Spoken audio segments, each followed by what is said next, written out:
Welcome, it's indisputable. I'm your host, Rashad Richey, good to be with you. We got a lot on the agenda today, breaking down news of the day. My contributor, we have Rayyvana, host of Reactions on Twitch. That's a Twitch exclusive, an amazing program. Also in the bullpen, Hannah Cox, brand ambassador, Fee Online, host of Based. We're gonna talk about US sanctions on Russia and the conservative movement connected to praising Putin. Quite fascinating, all right? So we're gonna chop it up about that. Should be interesting. All right, top story of the day. A police officer murders his wife, tampers with the evidence, tries to make it look like suicide. He has now been convicted of murder. Have you heard about it? No, there's absolutely no national coverage whatsoever on this story, but that changes today. Put up his mugshot. Okay, let me give you background. This is in Putnam County, Georgia. Former police officer will now spend the rest of his life in prison for murdering his wife. Now, this guy was actually a cop when he committed the murder.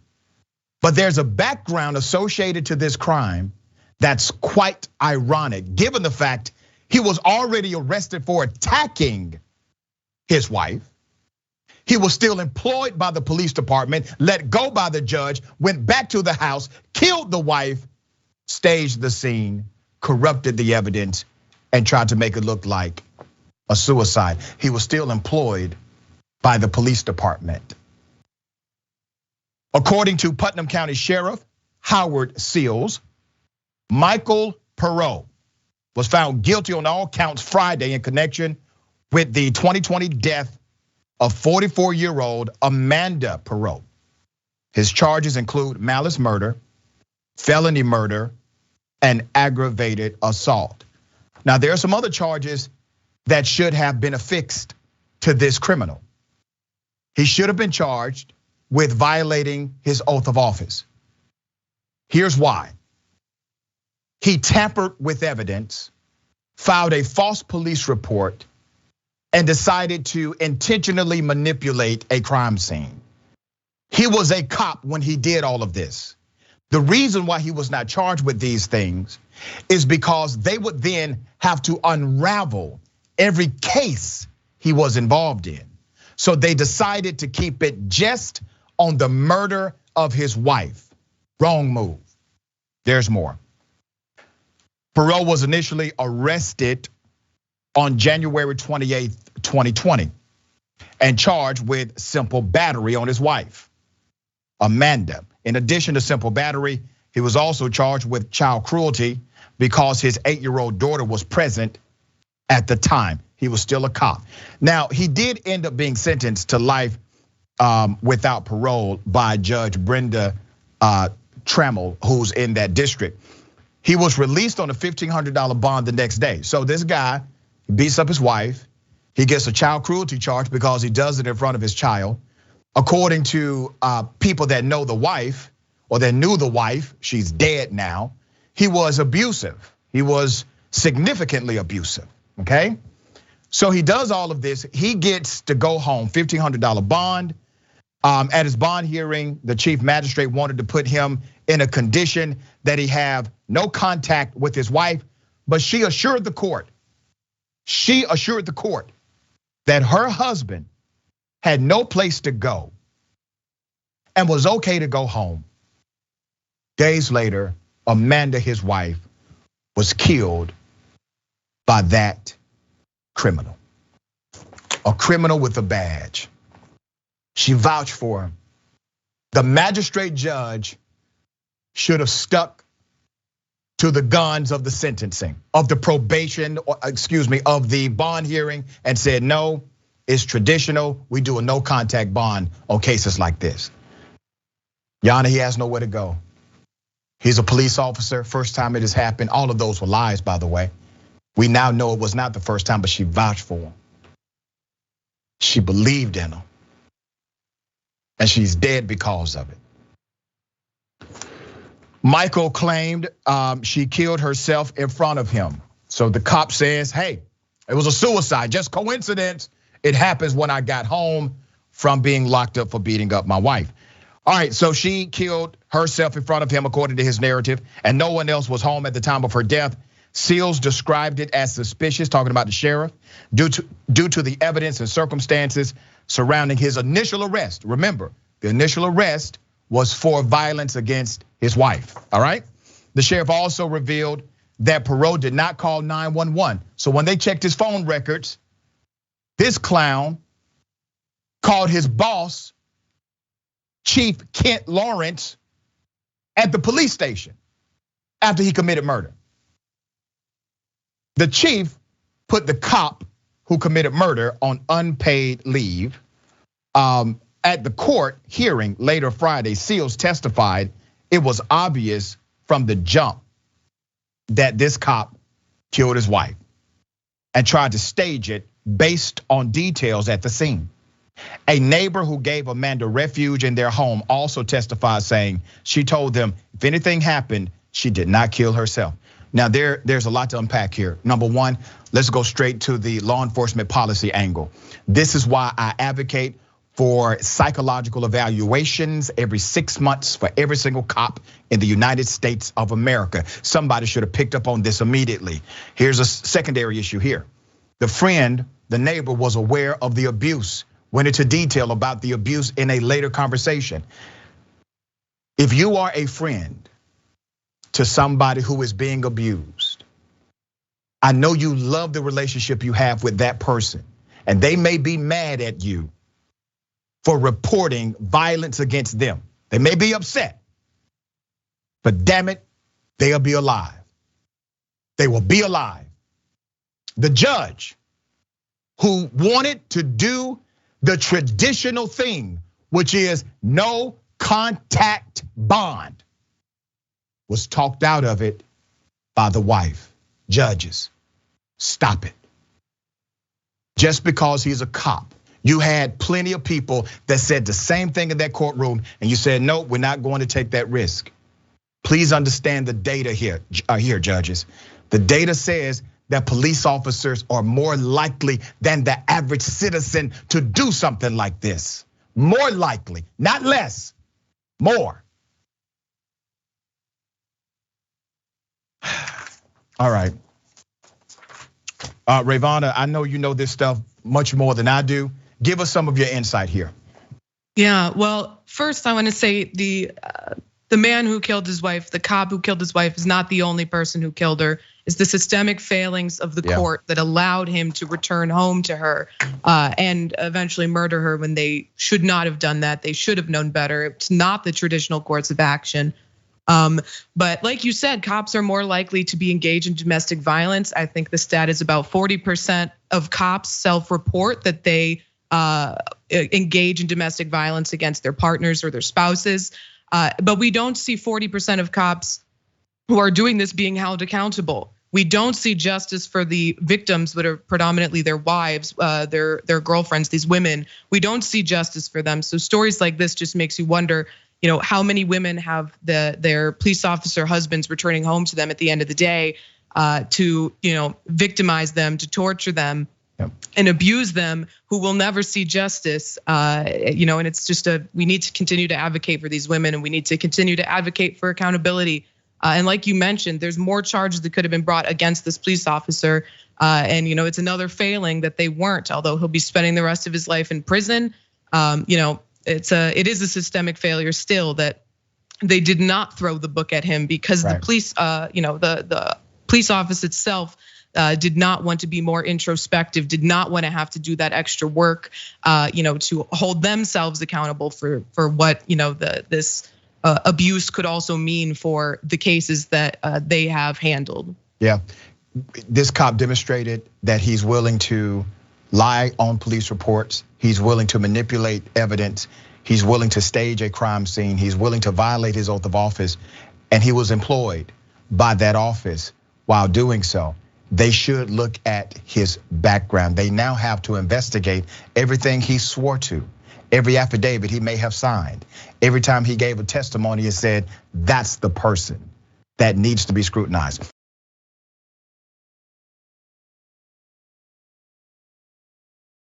Nuclear threats aimed at the US. All right, there's some elements in this story. Some I've already predicted on Indisputable. Let me give you the background. So as Russia continues to invade Ukraine, an independent sovereign nation, a functional democracy, as they continue to do this evil deed, there are evil deeds being done inside of Ukraine as well. I highlighted those yesterday, and I will touch on some of that today.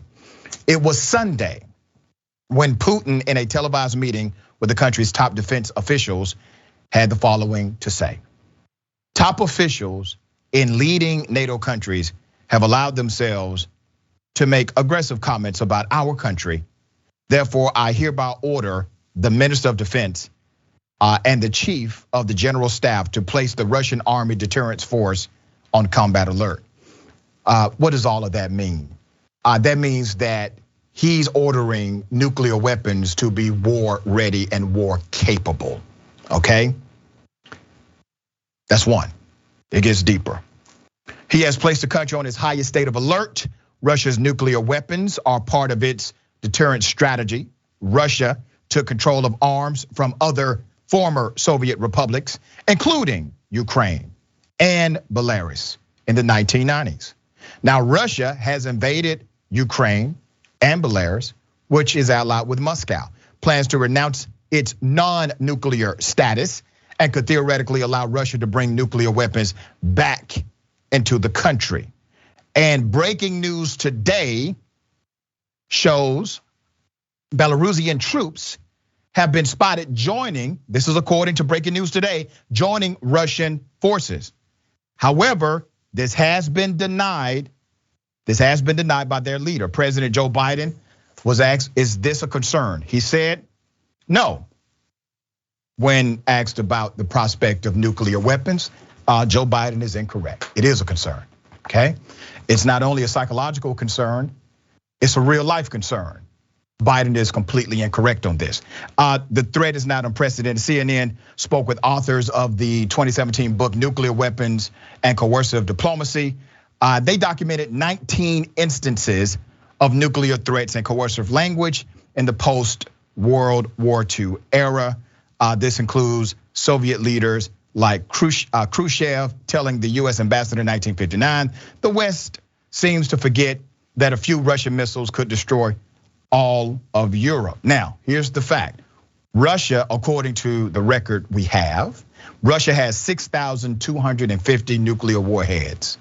America has more than 5,500. That's all the information we can get from there. The Russian warheads, only 1,458 are on 527 IBMs, submarine launch missiles and bombers, all right? Okay, will these threats work in Putin's favor? Now, that's a big question. That said, the US is certainly not entering the war. They have made that very clear. Russia has waged on Ukraine, but America is not going to enter, and it is not creating a no-fly zone. Putin must realize that using nuclear weapons will bring them upon him and his people.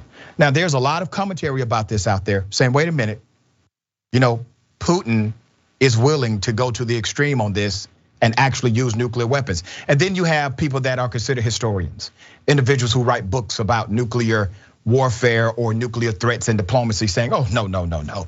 These things will never happen in this world, okay? Those are the same people that still believe that Trump cannot get reelected in the United States of America. He can, okay?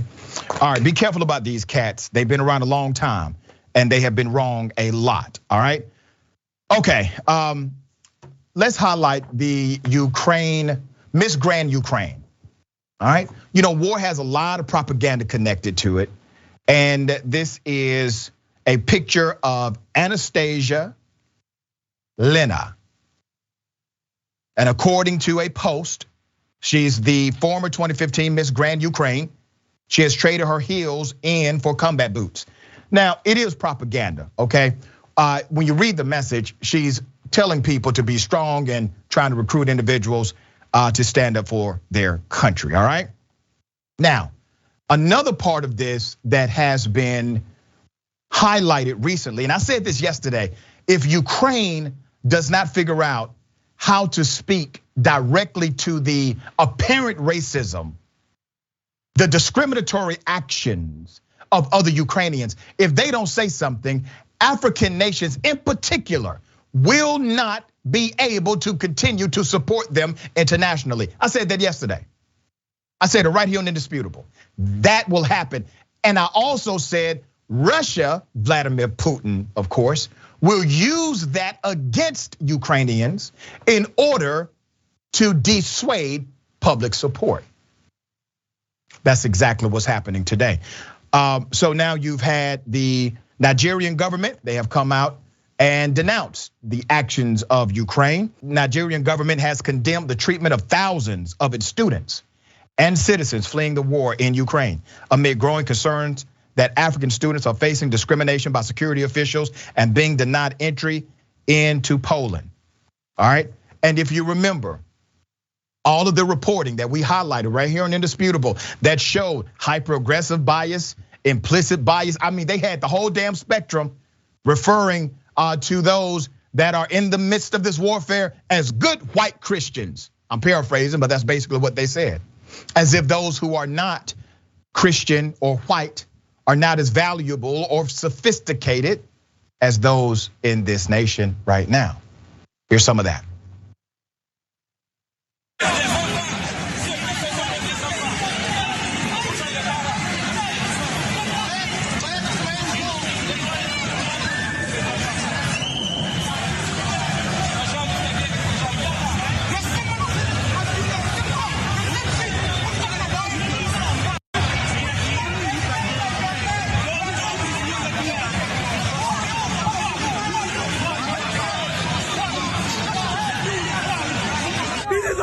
This is unfair.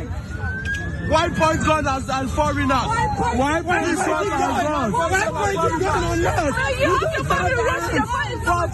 Please go online on Instagram. We don't have arms. We don't have arms. We are students. We are students. We are students. What's up? We are students. We are students. You don't understand, but you're not black, so you do not talk. Dude, they can't shoot us off. Thank you. King. Пар. Ван'ю. Я тобі зараз скажу, хто я. Привіт. Я зараз цей телефон. Do not allow the ideology of politics to evaporate the humanity that still exists inside of you. These are human beings. These are men, women, children. These individuals are living. They are our brothers and sisters in humanity. Here's the reality. Yesterday, some of you did not like the fact that I highlighted the reality of what's happening in Ukraine. You tagged me on social media and said things like, Doc, is it really time to focus on this? Doc, you're becoming a puppet to Vladimir Putin. The silliness of that statement. You see, I make life simple. I tell the truth and don't give a damn who it offends. Now, the truth is what Russia is doing in Ukraine is immoral and wrong. The other truth is what Ukrainians are doing to black Africans, that's wrong too. You don't trade one wrong for another. And if we start doing that, if we start justifying what we are willing to look away from, what we are willing to ignore, what makes you better than the other side? Because they have justification after justification for looking the other way when Marjorie Taylor Greene speaks at a white supremacist rally. They have justification for white nationalists marching down streets and running over peaceful protesters. Truth don't care who says it. Rayyvana, thoughts? Yeah, I think you're exactly right about that, Doc. Because if you don't highlight this now, if we don't talk about this now, when is the time? Is it after these African, predominantly students, have become victims of Russia's aggression in Ukraine? Right. Do we wait till it's too late? But I also think that it's important now to highlight the disparate treatment by particularly Poland towards the Ukrainian refugees versus the refugees coming from Ukraine, but who are predominantly African students. And I think that it's emblematic of also the way that Poland and other countries in the area treat refugees coming from Syria predominantly. they've been passing legislation and arming their border to prevent these refugees from coming in, versus now it's predominantly open arms towards white Ukrainians versus the disparate treatment of the Black immigrants or Black refugees coming from Ukraine as well. And it's also highlighted in the way that the media is treating Ukrainian refugees versus, we can just point to just a few months ago, the treatment of potential Afghan refugees who were presented to be a threat to democracy, who were going to come to America and commit crimes and undermine Western culture. And it's horrifying. We should be treating these refugees, these innocent victims of war, the same. Everyone should be. I don't think that the Ukrainian refugees should be treated worse. I think these refugees from non-white, non-Western countries should be treated better. And now is the time to demand that. That's right. Very well said.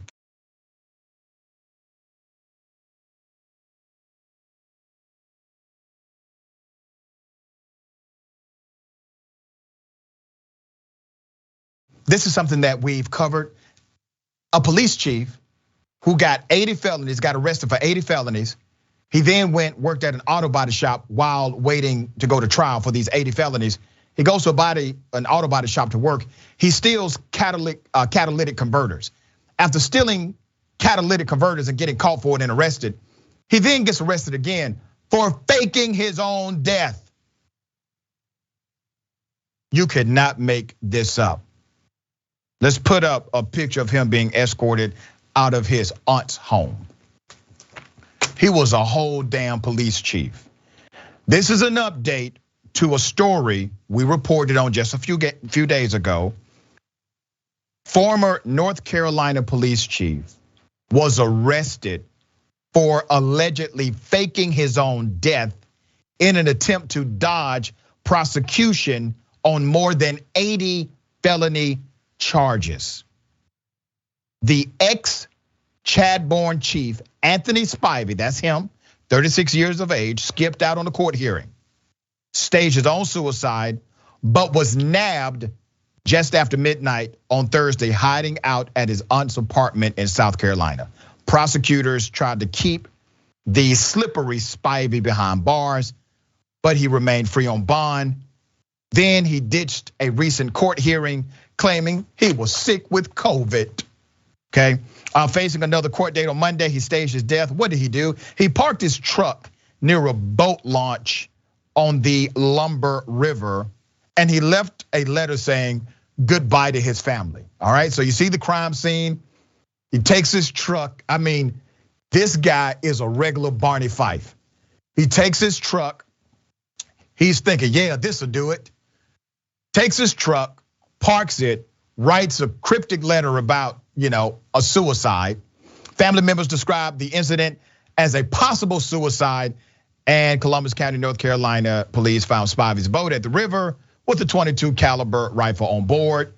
A news release said a discharged round was still in the chamber. Cops said dive crews searched for 3 days. Investigators found nothing, but they never believed he killed himself. So they basically were just diving just to say, hey, listen, we dived in the water, all right? But we know he's not dead. As investigators collected video from surveillance systems and conducted interviews, it became more apparent that the scene on the river was staged. The press release said, a warrant was issued for Spivey's arrest on Wednesday, and police caught him in the apartment complex 12:45 a.m. on Thursday. I mean, that did not take long, according to Columbus cops. He ran from the complex, but was caught in the woods nearby Horry County. Prior to this incident, he was arrested after his most recent employer accused him of stealing catalytic converters. Spivey was awaiting trial for more than 80 felony charges from 2021. 80 plus. He was accused of what? Embezzling state property evidence, trafficking opium, and trafficking by fraudulent or forging prescriptions. He was also accused of embezzling funds meant for the family of a young child battling cancer. He stole money from a sick baby. All right.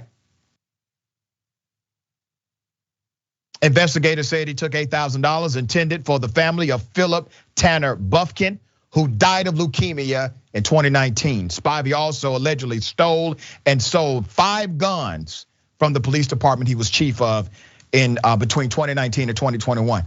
He got away with it for a long time. Just understand this, he got away with it for a while.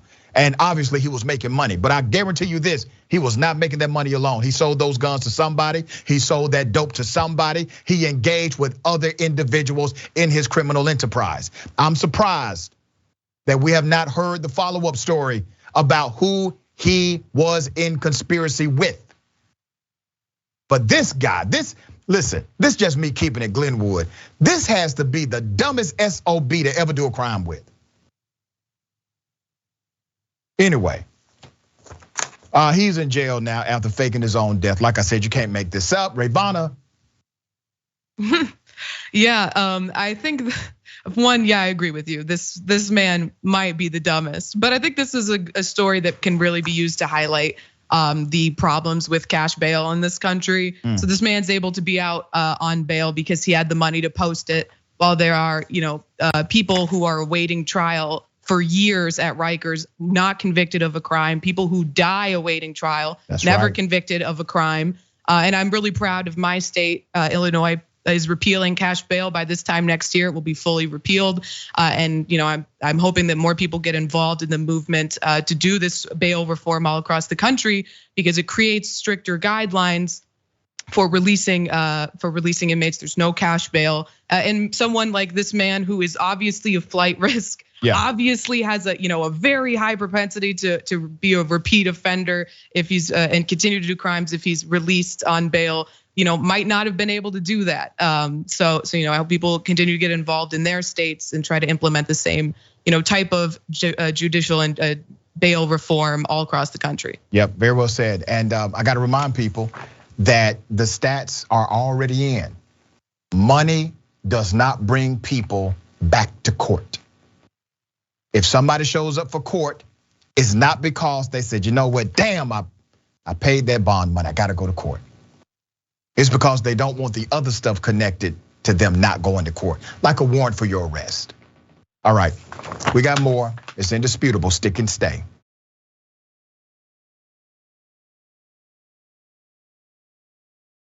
All right, welcome back. We got a lot of show. Let me read some of these amazing comments from you all.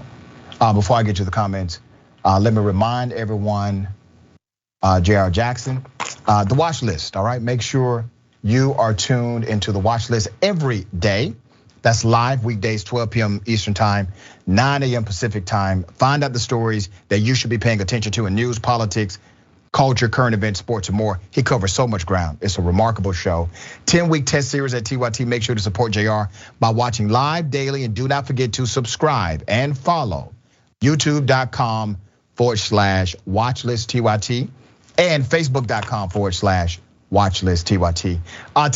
Tonight, State of the Union and Texas primary. That's being covered by the crew. President Joe Biden's State of the Union will be providing. We will be providing regular updates on the Texas primary. Join Jank, Anna, John, Francesca. Make sure you tune in. 8 p.m. Eastern time, 5 p.m. Pacific time. TYT.com/live. All right, here's some of the comments. Mika see the Silverhat Dragon. Given the circumstances, people who are under attack should be much more empathetic to others also under attack.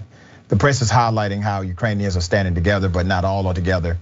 When any group is prevented from leaving, basically the Ukrainians are saying that African people can stay and be slaughtered so they themselves can escape, right?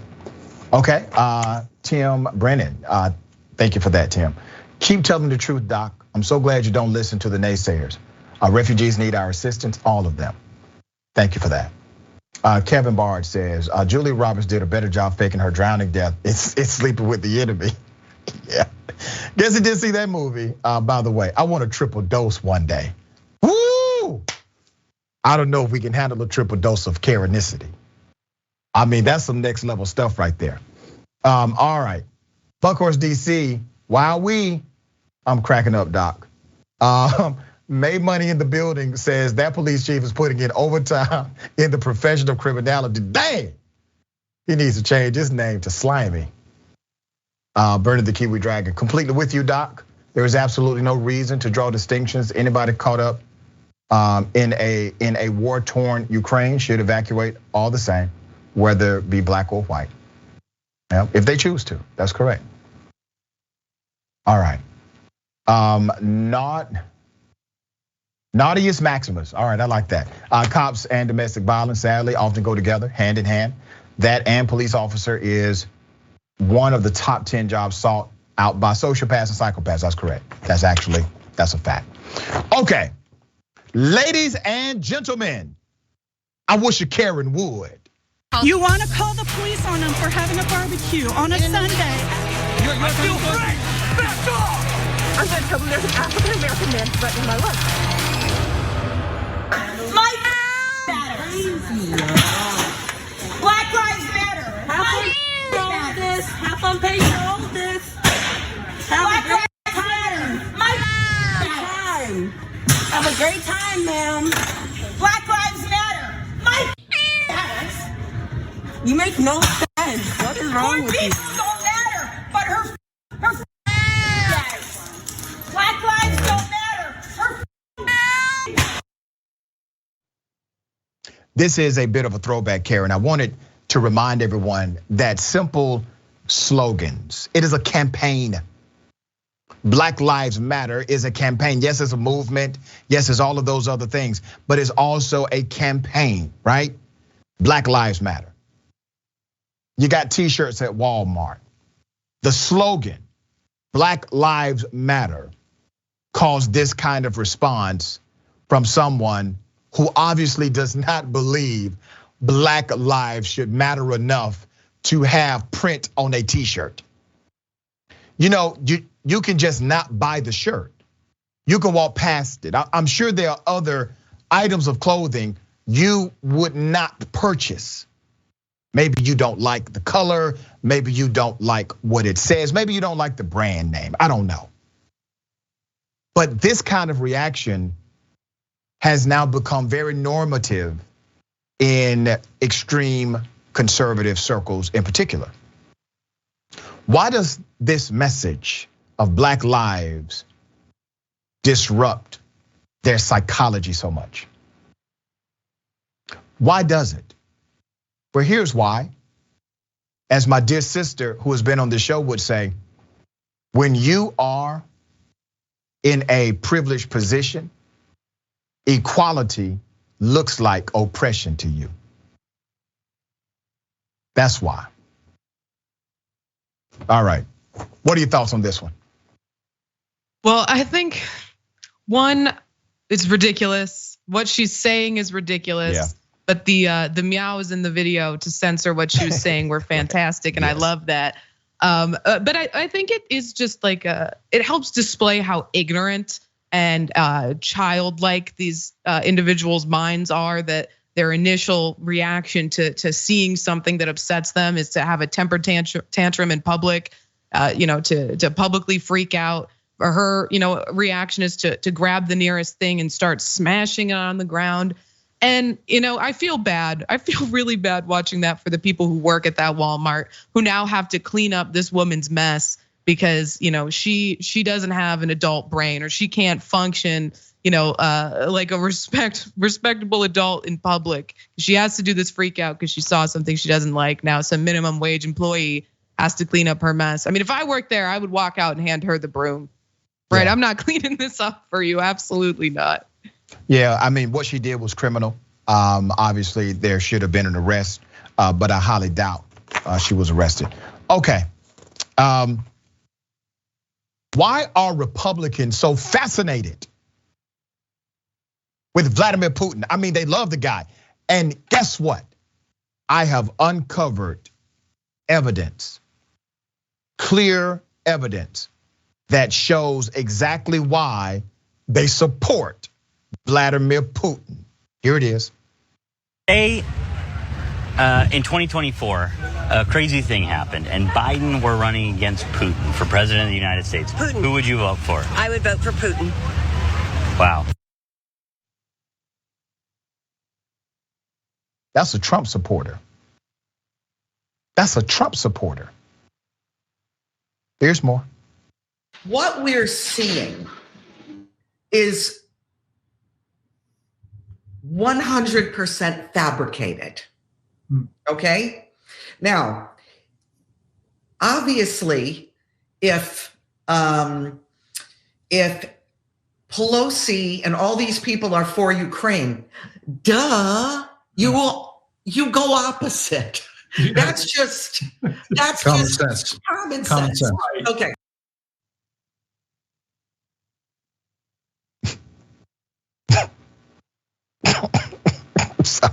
I know, my grandmother told me I shouldn't laugh at people. Did you see how they were all in unison? Of course, if Nancy Pelosi and the Democrats, if they say water is wet, obviously it is not. This is the genesis of this whole thing. Trump made politics more tribal than ever in the United States of America. It was already tribal by the nature of political discourse. But what he did is he created what's called binary marketing techniques inside of politics. Binary marketing is simple. You present yourself in a way where people will either love you or hate you. They either agree with everything you say or nothing you say. If there is any deviation from this side, then they must be put on the other side. And now individuals are unable to independently think. It's called indoctrination. They cannot independently think and conclude based on logic. Okay, there's another one. Here it is. Stand up. Сейчас работа. It's chaos on the front line with the denazifiers and liberators of Ukraine. These guys are tough, these guys are ready, and there's plenty of them. So far, Russia has used about 10% of its military power, and we're getting ready to bring the hammer down. These guys are gonna save and liberate all the good people in Ukraine, and the bad people, boom, kick their ass.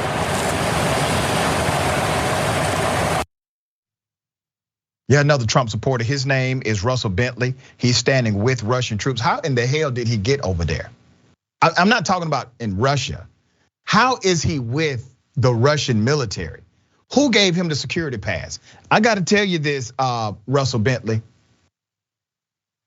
The comrades are not going to let you come back to America. I'm telling you, you know too much. All right, this is fascinating, Rayyvana. Very fascinating stuff, right? Republicans are literally supporting Vladimir Putin.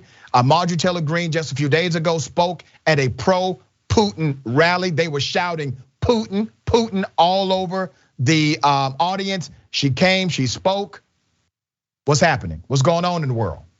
Yeah, I mean, first I want to say I'm right there with you. I was reading the story about the man from Texas who's in Ukraine with Russian troops, and my first thought was, how the hell did you get there? Right. How did you end up there from Austin? And then he's live streaming.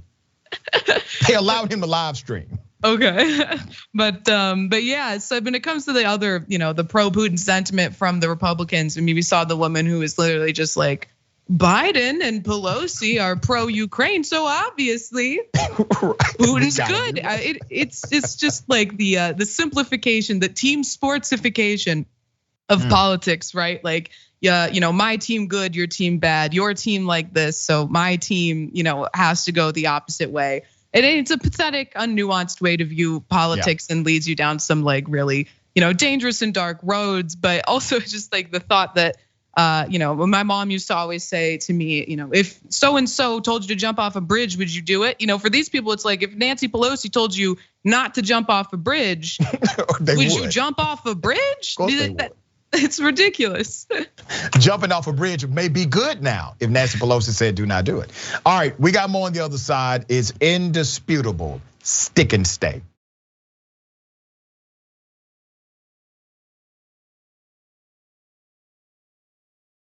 Welcome back. We got a lot of show left. Let me read a couple of comments. Lynn says, is BLM Karen advocating for a new Olympic event? Merchandise toss. Yeah. Nadia's Maximus, I wish a Karen would. Just makes me laugh every time Dr. Richard says it. Delicious, like a holiday roast beef with crescent rolls. That's good, isn't it? That's good. I know. Moon Dragon. Trump derangement syndrome is not what they think it is. As usual, they have it wrong. Okay. This is an ironic story. So there's a police officer, a former lieutenant, who now has a sexual allegation suit against him. Let's put up a picture of the cop. All right, this is out of Dunwoody, Georgia. A second former Dunwoody police officer has filed a suit against that person. His name is Lieutenant Fidel Espinazo. Multiple officers have accused Lieutenant Espinazo of sexual harassment. In his complaint, Castellanos, who alleges that as early as 2017, Espinazo sent him sexually explicit text messages and requested nude photos.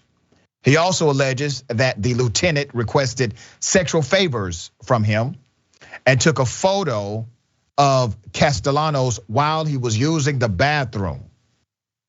Leila Castellanos, who is also included in the suit, claims that Espinazo texted her and asked inappropriate questions regarding her relationship with her husband. This is the second lawsuit against the former lieutenant. The first one came from Officer Roger Hellstad in 2020. According to court documents, that suit was dismissed in federal court. It is now being appealed. The suit was dismissed because the plaintiff's lawyer failed to file an appellant's brief by a certain date. So this is a significant technicality for why it was dismissed. They do get to do it again. The lawsuit also named City of Dunwoody, the Dunwoody Police Foundation, the Dunwoody Police Department, and the DeKalb County Board of Commissioners as defendants. And this story is developing, okay? The irony of this story is this. There were credible allegations that date back a couple of years ago. Well, he was allowed to remain on the force, okay? In addition to that, the text messages were exposed. And the chief in a report later admitted the text messages are sexual in nature. And they are inappropriate as well. But then said, but he didn't coerce anybody. There's an inequity of power here, right? You have a lieutenant who is sexually harassing other officers. And listen, people will say Doc is anti-police. I'm literally in these stories, I'm standing up for police who are being harassed by their supervisors because their supervisors and the unions don't give a damn about them. Those are the ones who are anti-police. All right, Rayyvana, thoughts on this case? Yeah, I think it's really gross that that it was just like the chief of police sort of hand waved the text away saying they weren't coercive. You can't say that it's not coercive when it is a superior officer, eliciting sexual favors or sexually harassing someone beneath them. It's a power structure where the lieutenant here in this case is always going to have power over the officers who hold a lower rank, which is in and of itself coercive. So, I think that that's just a disgusting failure in a way that they chose to protect themselves instead of the inferior officers in this case. Well said.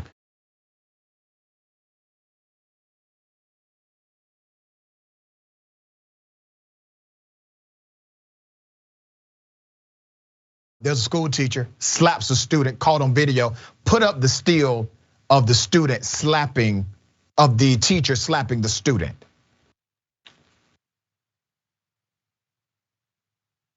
Okay? The teacher has been allowed to retire with all benefits, not arrested, no penalty, no prosecution. Let me give you background. This is in Indiana. Gemtown high school teacher was granted early retirement with pension after he was captured on a video striking a student with enough force to cause actual injury. That teacher, his name is Mike Hosinski, who will not be allowed on school grounds nor affiliated with the high school. That'll do it. He beats up a child and say, hey guy, you will never be allowed to teach here again. Now get out of here with full benefits and no criminal prosecution. The person was granted early retirement, which many consider that to be a bonus, right? You give that for good behavior, not bad. He got early retirement after he was captured on a video striking a student. This isn't the first time his conduct was brought into question. Let's put up his picture again. I want people to get real familiar with what he looks like, all right? This is not the first time his conduct was brought into question. In 2019, he had promoted his pro-Trump and pro-conservative views in the classroom with messages like, proud to be a conservative. Now remember, they're telling us critical race theory is the problem, right? Okay, he got messages like proud to be a conservative, choose life, your mom did, and liberalism is a mental disorder. Hillary and Obama are criminals. President Donald Trump is great, and Democrats are liars. All of this was inside of his classroom, all right? According to the South Bend Tribune, the incident which occurred Friday morning has been referred to the Indiana Department of Child Services, the county sheriff's office, and the school officials. They said, yeah, they confirmed it on Friday, all right? The attorneys released video of the encounter because of the request of the Tribune. All right, let me show you some more of the stills, and I will narrate what happened. The student is walking away. He runs after the student. He catches up with the student. He grabs the student, throws the student on the wall, and then physically strikes the student. After striking the student, he grabs the student again, picks the student falls. He then picks the student up, says some other words that we cannot hear. And that's when you see other students coming out, watching him do this, and that's when he leaves. He has not been arrested. He should be. He was allowed early retirement, full benefits, no arrest. Thoughts on this? I know you see a bunch of crimes here, right?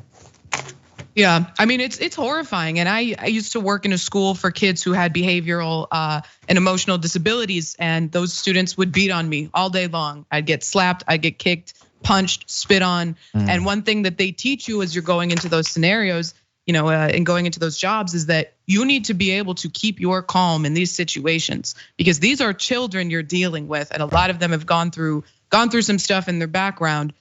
So, as these kids were beating on me all day long, it's frustrating, but you can never return that type of anger. You can never return that type of physicality. And the fact that this, this teacher was willing to, engage with a student. I mean, God, like half of his size with such force and aggression over a dispute about the student wearing a hoodie in the classroom is appalling. And the fact that parents and other students are rallying behind the teacher is horrifying to me, because those students should know that they deserve better, and they should never be treated like this by, not just a teacher, but any adult in their life. Yeah. It's just awful. That's right, and let's be very clear. Many of those parents are Trump supporters. There's a political connection with this criminal who should be arrested. So they are supporting him over supporting the children. It tells you what kind of movement surrounds that community. Let's put up a picture quickly of the superintendent, Byron Sanders. Byron Sanders will be involved in this story. The buck stops with him. There he is. All right, I wonder, does he have a pro-Trump sign in his room too? Always a pleasure having you on the show. Tell people how they can check you out, follow your work. Yeah, absolutely. You can see my show Reactions every Thursday. It's a Twitch exclusive, twitch.tv/TYT at 4 p.m. Eastern. And you can check out my videos for Rebel HQ on YouTube and Facebook. Doc, thank you so much for having me back on. Always a pleasure. Remember, take care of yourself, take care of each other, take care of the planet. Remember, the truth is always indisputable.